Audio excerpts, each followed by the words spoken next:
اعوذ باللہ من الشیطان الرجیم بسم اللہ الرحمن الرحیم وَظَنُّونِ الذَّهَبَ مُغَاضِبًا، اور وہ مچھلی والا جبکہ وہ چلا گیا غصے میں بھرا ہوا، غضبناک ہو کر۔ اب یہ غضبناک کس پر؟ اللہ کے اوپر غصہ نہیں تھا معاذ اللہ، غصہ تھا قوم کے اوپر۔ اتنی ناہنجار قوم، اتنی میں نے ان کو دعوت دی، اتنی تبلیغ کی، اور پھر یہ ہے کہ وہ کہہ کر کے بس اب عذاب آئے گا۔ اللہ تعالیٰ کی طرف سے صرف یہ کہ ایک خطا ہوئی، سہو ہو گیا کہ اللہ کی طرف سے ابھی ان کو ایکسپریس پرمیشن نہیں ملی تھی کہ وہ اپنی قوم کو چھوڑ کر چلے جائیں۔ جیسے حضور ہمیں معلوم ہوتا ہے سیرت سے کہ منتظر رہے، باقی سب لوگوں کو آپ نے اجازت دے دی تھی مدینے چلے جاؤ، لیکن آپ منتظر تھے کہ اللہ تعالیٰ کی طرف سے واضح اجازت ملے۔ رسول اپنی جگہ نہیں چھوڑ سکتا جب تک کہ اللہ کی طرف سے حکم نہ آ جائے۔ بس یہ ان سے اپنے، چونکہ وہ حمیت حق، وہ حق کی غیرت اتنی تھی، اس جوش میں آ کر اپنی قوم سے ناراض ہو کر یہ ایک صاحب ان سے ہو گیا۔ لیکن یہ کہ بڑے لوگوں کا چھوٹا سا معاملہ بھی جو ہوتا ہے پھر اللہ تعالیٰ کے ہاں اس کا ذکر جو ہوتا ہے بڑے سخت الفاظ میں ہوتا ہے۔ اب یہ معاملہ ہے اللہ کا اور ان کے مابین۔ ہم ظاہر بات ہے کہ قرآن مجید پڑھ رہے ہیں تو حق تو ادا کریں گے، اس کا ترجمہ تو کریں گے، لیکن یہ کہ اسے اس پر محمول نہ کیجیے ظاہر الفاظ پر۔ یہ جو ہے معاملہ اللہ اور ان کے ایک جلیل القدر رسول کے مابین ہے، اور پھر یہی وہ رسول ہیں جن کے بارے میں نے آپ کو حدیث سنائی ہے حضور کی کہ مجھے یونس ابن متیٰ پر بھی فضیلت مت دو، میری فضیلت کا معاملہ نہ کرو۔ وَظَنُّونَ، مچھلی والا اس لیے کہتے ہیں کہ انہیں پھر مچھلی نے نگل لیا تھا، اس کے پیٹ میں وہ رہے۔ وَظَنُّونَ إِذْ ذَهَبَ مُغَاضِبًا، جبکہ وہ غصے میں بھرے ہوئے چلے گئے۔ فَظَنَّ أَن لَّن نَّقْدِرَ عَلَيْهِ، تو شاید اس نے یہ گمان کیا کہ ہم اسے پکڑ نہ سکیں گے یا ہم اس کو قابو میں نہ لا سکیں گے۔ واللہ عالم، یہ الفاظ جو ہیں بڑے سخت ہیں، یعنی یہ کہ مولانا شبیر احمد عثمانی صاحب نے یہ لکھا ہے کہ ان کے طرز عمل سے دیکھنے والا یہ سمجھ سکتا تھا کہ شاید انہوں نے سمجھا ہے کہ اللہ تعالیٰ ان کو پکڑ نہ سکے گا، لیکن ظاہر بات ہے کہ اس کا کوئی امکان نہیں کہ ایسا کوئی خیال حضرت یونس علیہ السلام کے دل میں پیدا ہو۔ فنادیٰ فی الظلمات، پھر کیا ہوا کہ اللہ تعالیٰ نے وہ جو کشتی جس میں وہ جا رہے تھے، اس کشتی کے اندر وہ صورت بعد میں بھی کہیں آ جائے گی، تو پھر یہ کہ وہ مچھلی کے پیٹ میں رہے اور وہاں پھر انہوں نے تسبیح کی ہے اللہ کی۔ فنادیٰ فی الظلمات، تو پھر وہ اس تاریکی کے اندر مچھلی کے پیٹ میں اللہ تعالیٰ کو پکارتے رہے، اللہ الہ الا انت سبحانک انی کنت من الظالمین، کہ تیرے سوا کوئی الہ نہیں ہے، تو پاک ہے اور یقیناً میں نے ہی ظلم کیا، میں خطا کار ہوں، مجھ سے غلطی ہوئی ہے، اے اللہ معاف فرما دے۔ یہ ہے جو آیت کہلاتی ہے، اور اس کی پھر یہ کہ ختم ہوتا ہے، اور اس کی کافی جو ہے لوگوں نے اس کی فضائل جو ہے وہ آپ کے علم میں ہیں۔ لا الہ الا انت سبحانک انی کنت من الظالمین فاستجبنا لہ، تو ہم نے اس کی دعا کو قبول کیا۔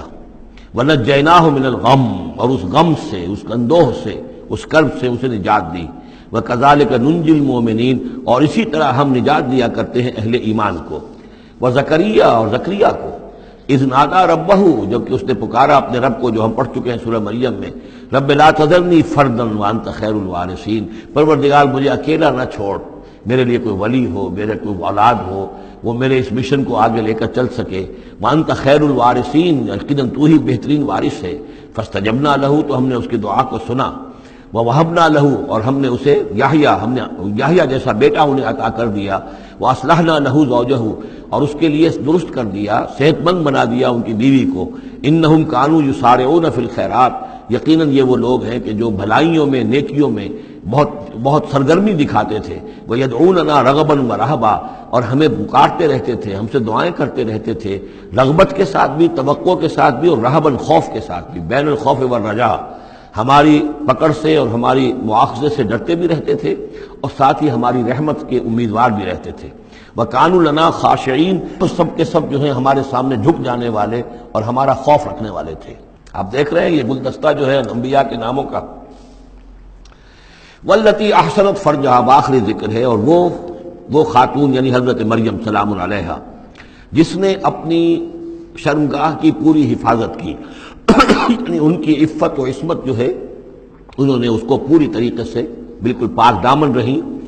والتی احسنت فرجہا فنفخنا فیہا من روحنا، تو ہم نے اس میں پھونک دیا اپنی روح میں سے۔ یہی لفظ کن جو ہے وہی ہے کہ جو ذریعہ بن گیا۔ فجعلناہا وابنہا، اور ہم نے بنا دیا اس کو بھی اور اس کے بیٹے کو بھی آیۃ للعالمین، ایک نشانی بنا دیا تمام جہان والوں کے لیے۔ ان ھذہ امتکم امۃ واحدہ، یقیناً یہ ایک ہی امت ہے، یہ ایک امت ہے تمہاری اور ایک ہی امت ہے۔ یعنی ویسے تو امت ابراہیم اور امت اسماعیل اور امت موسیٰ اور امت عیسیٰ اور امت محمد، یہ بہت سی امتیں ہیں دنیا میں، لیکن یہ جو ہے یہ سب ایک امت تھے، ایک ہی دین تھا۔ کان الناس امۃ واحدۃ، تمام انسان شروع میں ایک ہی امت تھے، لیکن بعد میں یہ کہ لوگوں نے پگڈنڈیاں نکال لی، غلط راستوں پر مڑ گئے، ہوتے ہوتے وہ غلط راستے اتنے دور چلے گئے ہیں کہ پہچانی ہوئی صورت بھی پہچانی نہیں جاتی۔ اب ان کو پہچاننا ہی مشکل ہے کہ ان کا کوئی تعلق واقعتاً اس دین حق کے ساتھ تھا بھی کبھی، لیکن یہ ہے کہ حقیقت یہ ہے کہ یہ تمام انبیاء اور رسل جو ہیں یہ ایک امت ہے، ایک گروہ ہے، ایک ان کا رب ہے اللہ، ایک ہی کے ماننے والے ہیں، اسی کے دین کو لے کر یہ آئے۔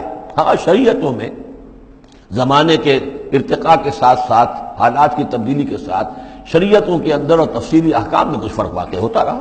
ان ھذہ امتکم امۃ واحدۃ وانا ربکم فاعبدون، اور میں ہوں تم سب کا رب، بس میری ہی بندگی کرو۔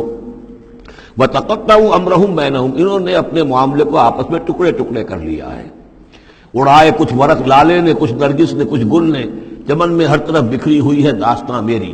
تو یہ ٹکڑے ٹکڑے کر کے لوگوں نے اپنے تقسیم کر لیا ہے، جیسے سورہ ہجر میں تھا کما انزلنا علی المقتسمین الذین جعلوا القرآن عظیم۔ اب ہمارے ہاں بھی یہ ہے کہ ہمارے ہاں جو مختلف گروہ ہیں، مختلف جماعتیں ہیں، مختلف مسلک ہیں، سب کے ہاں کسی شے کی زیادہ اہمیت ہے، کسی کے ہاں کسی شے کی زیادہ اہمیت ہے۔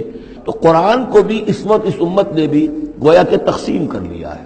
اس قرآن کو ایک وحدت کی حیثیت سے، اس کو کل کی حیثیت سے لے کر چلنا، یہ در حقیقت ہمارے لیے ضروری ہے، اور اس کے لیے ہمیں پوری طریقے سے جتنی بھی ہمارے اندر استطاعت ہے اور استعداد ہے کوشش کرنی چاہیے۔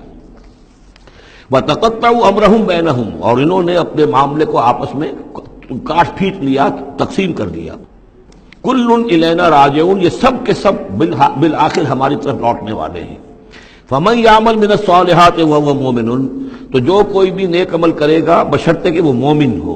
اگر کوئی غیر مومن ہے، ایمان نہیں رکھتا اللہ پر، اور کوئی نیکی کا کام کر رہا ہے، کوئی خدمت خلق کا کام کر رہا ہے، اس سے کوئی سروکار اللہ کا نہیں ہے، اس لیے کہ وہ لوگوں کو دکھاوے کے لیے کر رہا ہوگا، یا کوئی اور اس کی غرض ہوگی، کوئی الیکشن لڑنا ہوگا جس کے لیے وہ اب یہ نیکی کے کام کر رہا ہے اور غریبوں کے ہاں جا کر خیرات بانٹ رہا ہے۔ جب تک کہ اللہ کا یقین نہیں اور آخرت پر ایمان نہیں، کوئی نیکی کا عمل نیکی نہیں ہے جب تک کہ ایمان باللہ اور ایمان بالآخرت اس کی جڑ اور بنیاد میں موجود نہیں ہے۔